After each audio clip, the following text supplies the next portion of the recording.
This show is sponsored by MidasResources.com, your trusted source for precious metals since 1996. Call Midas today at 1-800-686-2237.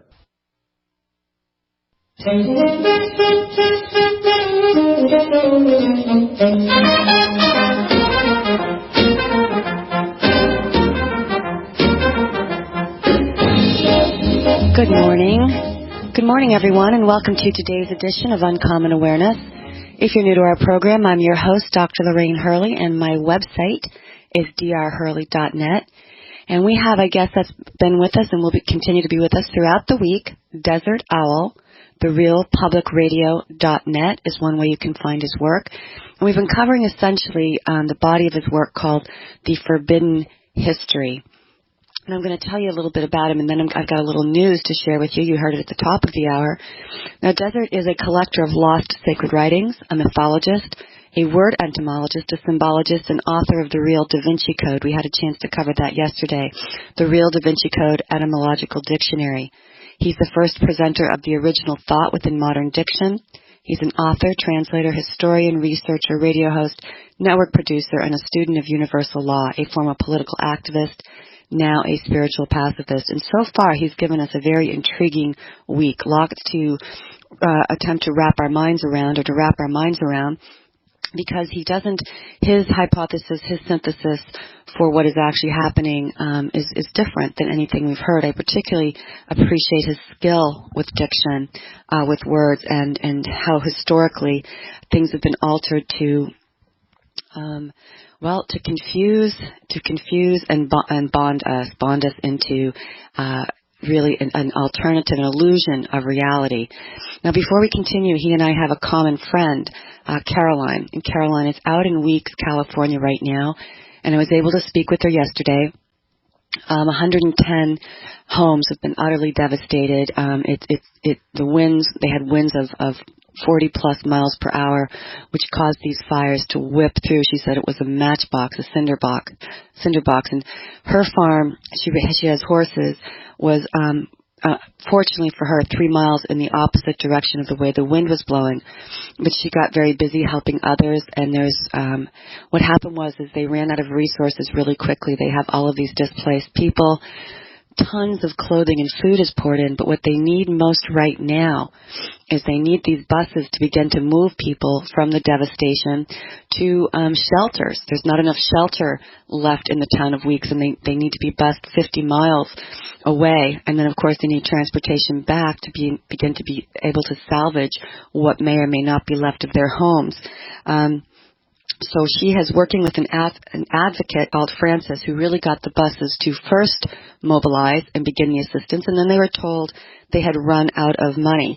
So while they sit there and wait for, quote, the approval of federal fundings, what they really need is phone calls, and they need people to get on the phone and to send money to pay for gas to be able to transport people with these buses. The bus company says there's just no money.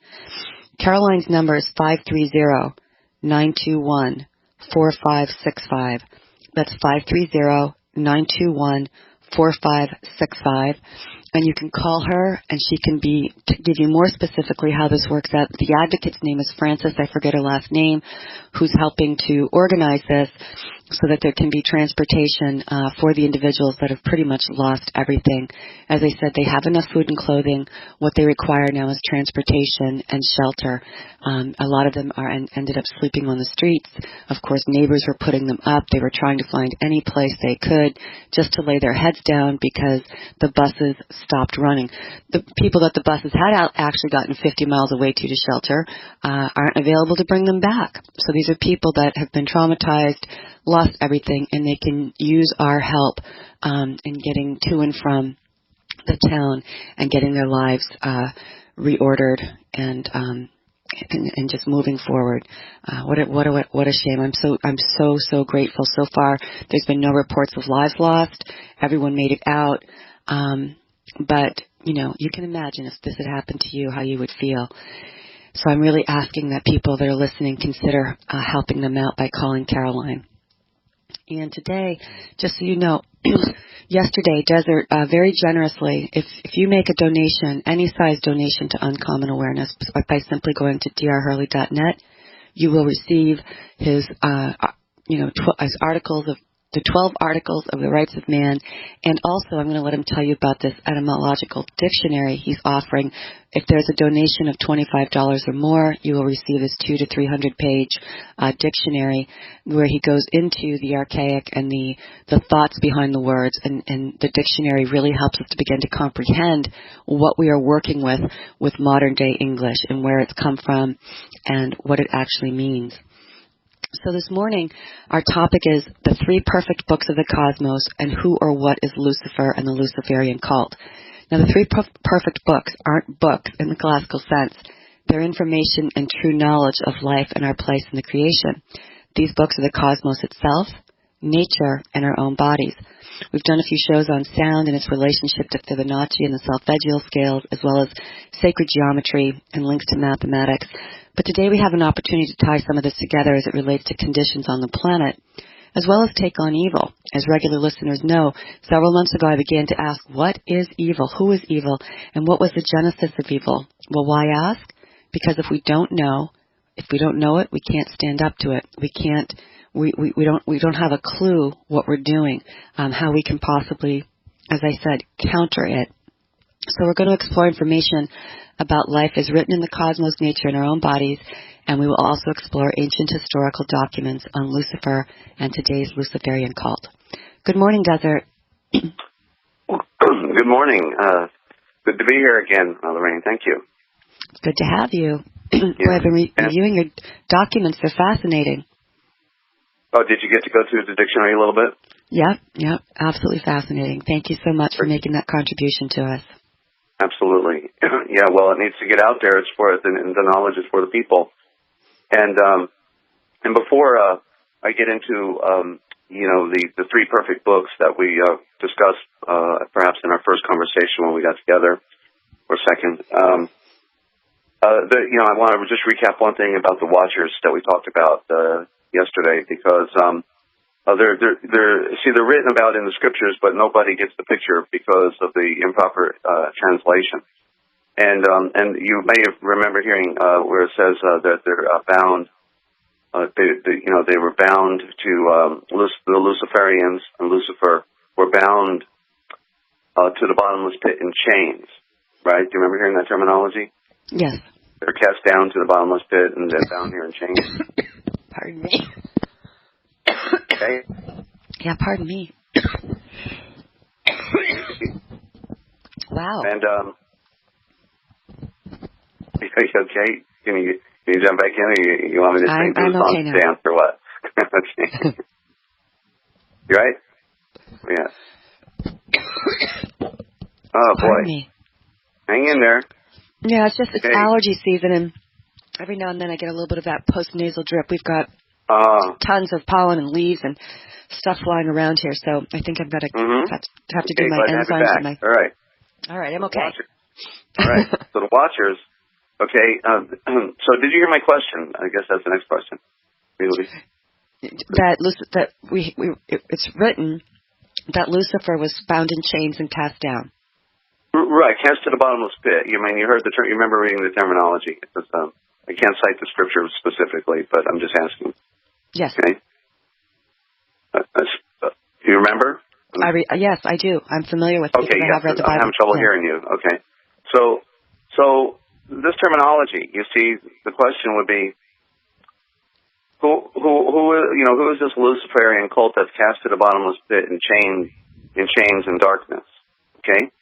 And it is the Watchers. Okay? Because once they bound themselves they took the first blood oath on earth, and Mount Hermon in Israel, Syria, was their monument to, in other words, the witness to their blood oath. 200 of them. The first one's mentioned in the Book of Enoch, and so they bound themselves in chains to earth by doing what they did, and so these Watchers who fell, these fallen ones, misnomered as fallen angels, more correctly fallen Malachim, royal flaming swords of fire and judgment and light and truth and peace and love, supposedly, but they betrayed their peace and love, and then taught mayhem and torture and waged wars on mankind from then on, and created the caste system and enslaved. So the question is, if they're bound in chains on earth forever, then their intent is that we're not going anywhere either. If they're not going anywhere, we're not going anywhere. They keep coming back, reincarnated over and over and over, because they're bound here forever. Remember Malik, the false messenger, throughout all time? We will have to deal with the false messengers throughout all time. This is their world. And so what is the bottomless pit? Because we're going to talk about how you read nature. Are you ready for this? Do you know I'm where ready. The bottomless pit is, what it is, who, what, where, when, why, and how? Lorraine. I'm not going to speculate. Okay. Well, it's always right in front of us, you see. But because they changed the word a little bit, or they removed us from the right hemisphere, right? They got us into the left side, so we never get the picture. Just like the fir tree is fire tree, because they knew that the pine had the turpentine in it and it was soft wood, so you start your fire with the fir tree, but fir is fire. That's the original thought, So like laundry is lawn dry. We don't do laundry anymore. We do machine wash. So the terminology is this is the way all the words are basically. And so what is the bottomless pit? Well, there's two of them actually. One is a reflection of the other. One is like the inversion. One is the outer. And so the bottomless pit is the earth. You see, we got this picture of some smoking pit somewhere, bottomless pit. But you see, the earth is a bottomless sphere, is it not? Well, right, because it's round, it doesn't actually have a bottom. Right. It's all surface, and it's a seed. And the ancients regarded a moon, a sun, a planet, an orb as a seed.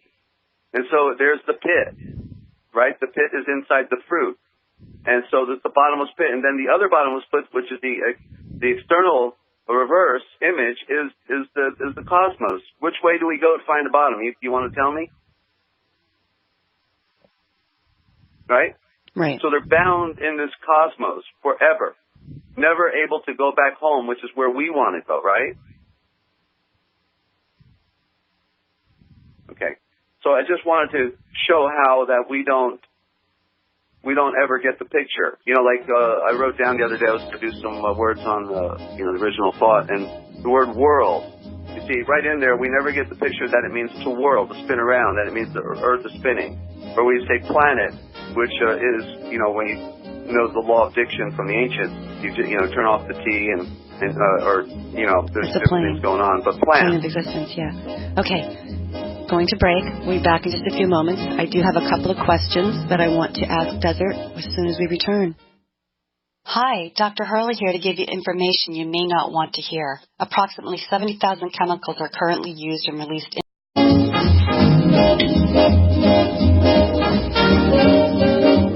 Okay, we return once again. And listeners, I want you to keep in mind that Desert does not promote or believe evil is propagated by aliens or people parasitized by archons. His premise, it's his research has led him to the realization that these are people.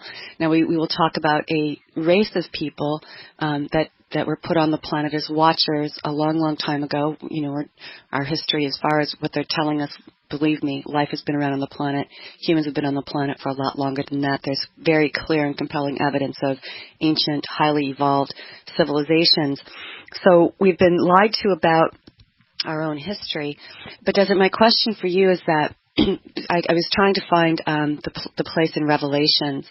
Moving to the book of Revelations, John was given an image of a new earth. There's people, a lot of traditional Christians choose to interpret this as, a devastating apocalypse, and yet the word apocalypse means transformation. At least that's my understanding. So we have this... No, apocalypse is the epic of light. Epic of light. Thank you. Yeah. Mm-hmm. Okay. So I'm just wondering, in terms of... Just a quick question. You may, because I'm not trying to take you too far off your game. I know you're here to communicate important information, but... Yeah. Yeah, so there is this possibility of humankind. Go ahead.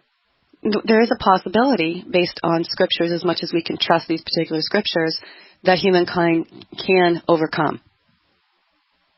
Right. Okay, I think I got where you're going, and you mentioned Kingdom of Heaven. See, the Kingdom of Heaven has always been here. You see, that's the duality. That's the great mystery. You see, well, as he said, the work was finished from the beginning. From the beginning, the work was finished. But man had to flow into it. And because man was in a fallen state, he could not see it, you see. So they had to go, so the earth itself, mankind, had to go through an evolutionary phase of from the darkness to the light, from the primitive to that which was true. From the mother, the woman brings forth the life, to the father, the one who receives the child when it has been nurtured and it has been weaned. So see, these are all metaphors, of course, and so these watchers, because they're not going, they know they can't go back, they can't transcend. They dedicated their entire life energy, being the entire effort into making sure that we never go back. So it's like they think they can do battle with the one who made all things. You see, they knew the truth. So if one wants to study some of the truth, they can actually look at their iconography. Even though idolatry is forbidden within a pure tradition, you can study the iconography within their buildings, within like the Vatican or within Babylon or within Egypt, where any of these cultures, the symbolism you see is theirs. The only images we're allowed to make are letters within an alphabet. But they made all the paganism, the idols, the paintings, everything was speaking, because they speak in a subliminal ancient communication, which is symbolism, and so most people cannot interpret it. So we're going to talk about reading and the perfect book. And so people are, by the way, just again to comment, the people are flowing into the Kingdom of Heaven right now, around the world somewhere, because if it were not so, then we would not be here, because that was the intent of creation, was to bring people back to paradise. Okay, so paradise is found within. It's not a piece of real estate. It is a state of being.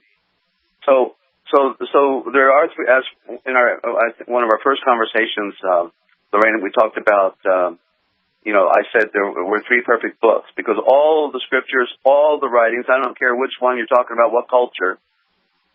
Of course, some aren't real, from the beginning, but we're talking about real scriptures, that they're all corrupted. The Westerns, anything coming through the West was filtered.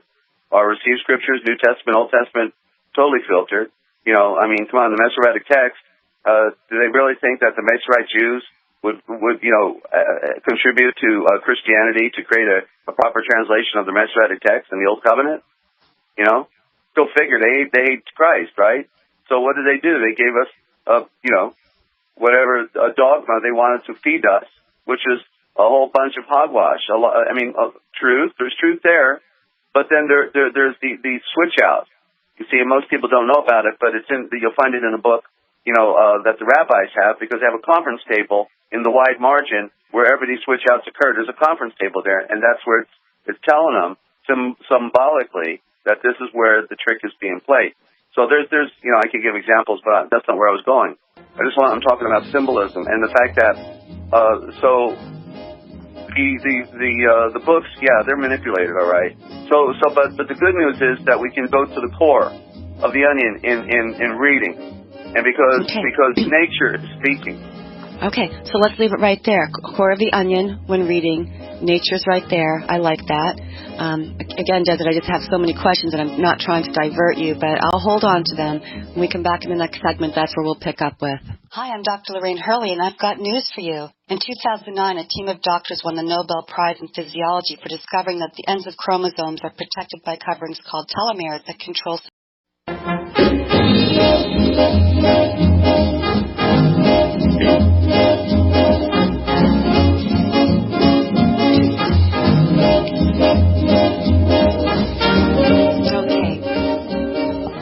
Well, we left off with Desert beginning his discussion on the three perfect books and the core of the onion. You have to read the core of the onion.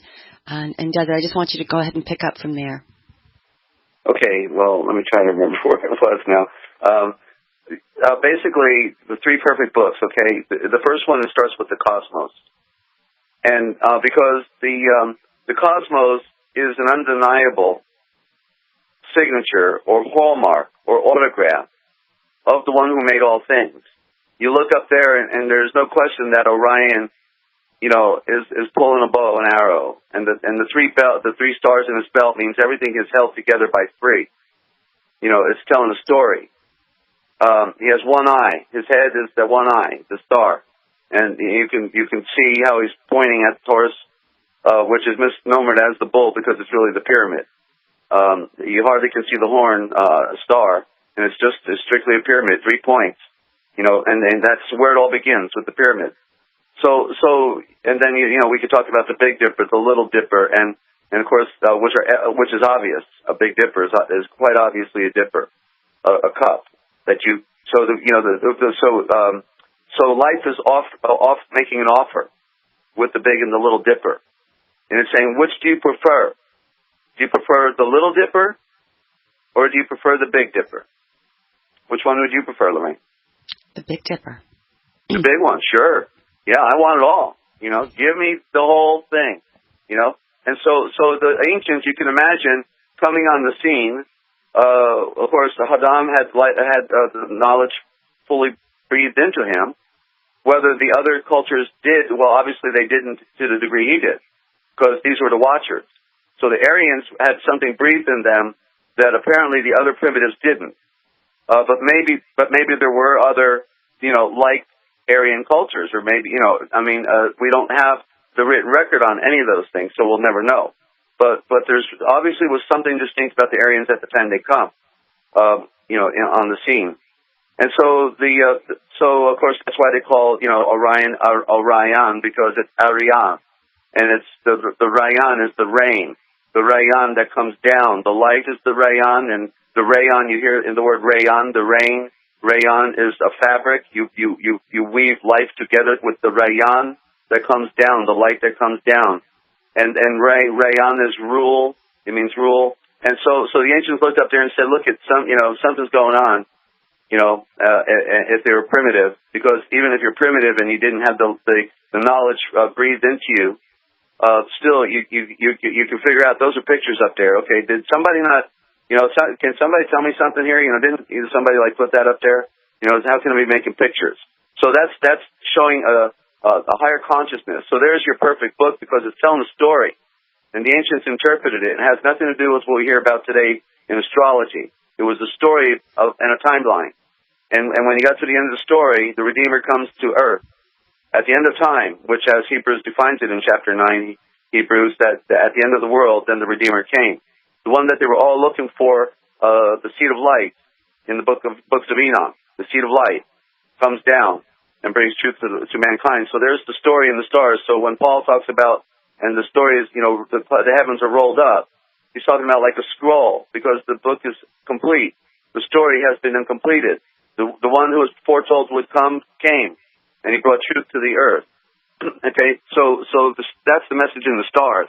Bullinger certainly did a work on it, and I've not really even begun to read Bullinger, but I've carried the books around for 30 years and looked into them.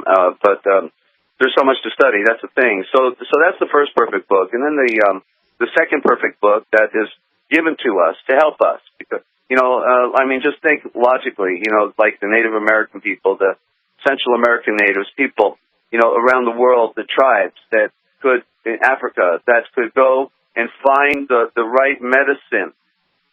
For a certain healing purpose, that that the plants, as we know, are designed by the consciousness of the One, and Elohim predisposed to serve the divine love and to make for us things that we could identify with, so that we could be nurtured and healed. And so, by texture, by color, by shape, by size, all of these things they were able to identify with the medicinal and the nutritional substances. That's the divine wind. Just think, look at a walnut, right? They say walnuts are good for getting the parasites out, and also good for the brain. And it looks like a cranium with a brain in it, right? Doctor? Right. You ever notice that? Right. No, and I do know that there's a correlation between certain foods and their support of certain organs. You know, avocados, it looks like an ovary, right? Never thought of that. Yeah, right. Yeah. Mm-hmm. And the strawberry looks like the heart, red, like the heart, right? And so and cauliflower, cut it open, looks like a brain. So that would be brain food. It's telling you that that's brain food. And so some of it's so obvious. Obviously the great breath wanted it obvious to us so that we could, even in our modern time when we're so weak, where it says people perish for lack of knowledge and where there is no vision, the people will perish. He puts it in our vision, the elements of this truth, so that when I can make this presentation, it's obvious. You see? But then then the science went deeper because they fasted, they meditated, they prayed, they committed themselves to the higher order of things. As we see with like many of the Native American Plains tribes, they would not dare go to sleep and have one fish and not share the fish with you if there were two of you. They would split it. They live by the higher conscience. So nature, everything is designed. We talk about the tree of life. We talk about the family tree. The tree, represents the cosmic tree. So the tree is a great symbol. In the beginning, in the garden, there were two trees: the tree of knowledge, tree of life.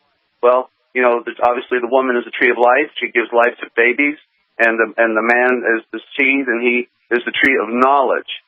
So the seed that he represents is supposed to be the seed of knowledge, you see, and because knowledge was ultimately breathed into him, and the gnosis through the nose. That's why he went through the nose trail, because he didn't want to breathe through our mouth and then dare take credit for the things that would come out of it. So breathe through the nostril. And so you can look at the shapes of like the dandelion, a perfect example. The dandelion, the yellow flower opening up every day, closing every night, opening every day, closing every night. And then all of a sudden, one day, the dandelion closes. And that yellow flower doesn't open again for 3 days and 3 nights. And then that beautiful yellow flower opens up and it's a puffball. It looks like the moon. And it's all the seeds of light. And then it blows away. And so it's indicative of the Redeemer's foretelling that he'd be 3 days and 3 nights in the grave. Dandelion means the judgment of the lion, which means the judgment of light, because with life there is a beginning and then there is an end, and so that which has a beginning has an end. So it says all the metaphors are in this one little plant. Not to mention you can eat it. And the roots, I used to make dandelion coffee and make dandelion salad.